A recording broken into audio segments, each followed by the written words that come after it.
Ghost in the Shell standalone complex First Assault Online probably wins the prize for one of the longest video game titles I've ever heard of.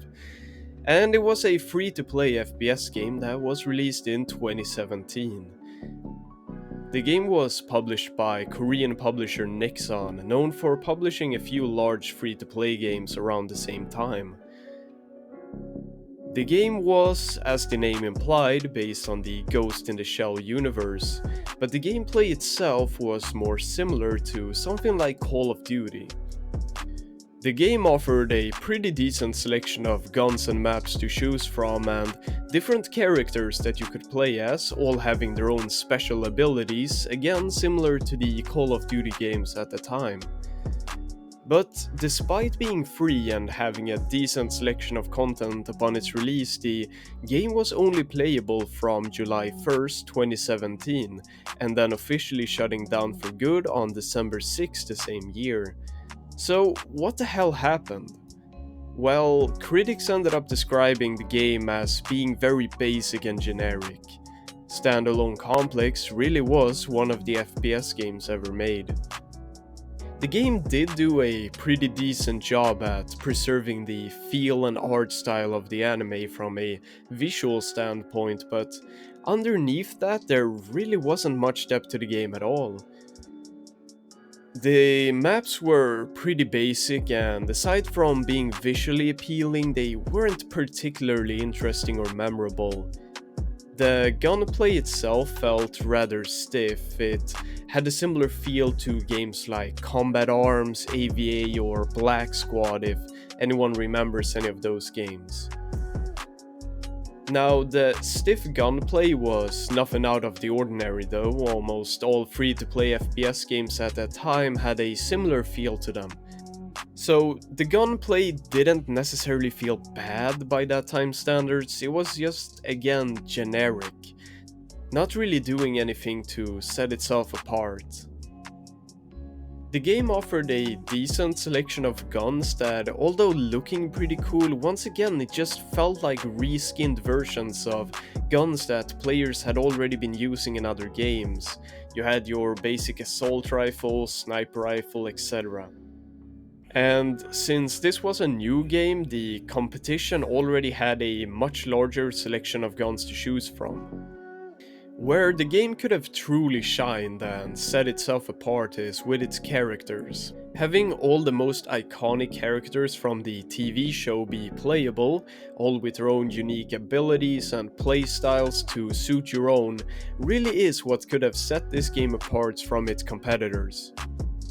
But how was the end result? Well, as you can probably guess by now, it was generic. Similar to the operators in Call of Duty games at the time, it really didn't offer much more than just being a tacked on gimmick that didn't really change the game much in the grand scheme of things. Now, at some point towards the end of the game's lifespan, its developers made one last attempt at reviving it, releasing the 2.0 update, completely reworking many aspects of the game, as well as merging its 10 servers down to 5 due to a lack of players, which really was a sign of what was to come. This update did, however, have sort of the opposite effect of what it intended. The 2.0 update was very poorly received by the small community that the game had managed to grasp onto, turning away the last bit of players that it had. So then on September 6th, item sales ended, and anyone who had unused consumables would later end up being compensated in the form of Nexon points. On November 29th, the game would shut down in Japan, and on December 6th, the game would shut down worldwide, never to be seen again. I actually used to play this game quite a bit during the short time that it was available. I remember logging in one day after having taken a few months break and realizing that I had almost unlimited in-game currency and I could purchase any item. I was super excited until I then realized that the reason they made players able to purchase any item they wanted was because I soon wouldn't be able to play the game at all ever again. The game's short lifespan, as well as its negative reception, is honestly very surprising to me. The game had been in development since 2011 and probably had a lot of time and money poured into it, especially considering the fact that there was all the licensing stuff going on as well. So, for Nexon to just completely cut their losses and shut down the project after only a couple of months, not even really giving it a chance, is a very odd and disappointing decision.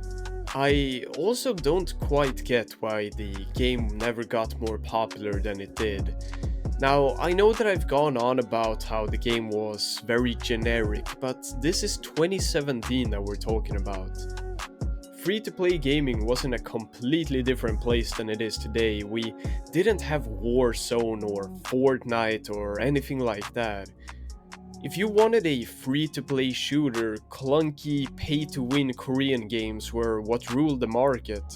And compared to a lot of its competitors at the time, Standalone Complex was way more polished and way less pay-to-win than a lot of other free-to-play shooters on the market. But alas, I suppose it doesn't really matter anymore. The game has been long shut down now, and no private servers or custom builds have ever resurfaced as far as I'm aware. So, despite the hours of fun that this game provided me, I suppose the game will always be lost and forgotten in history as the Ghost in the Shell game you can't play.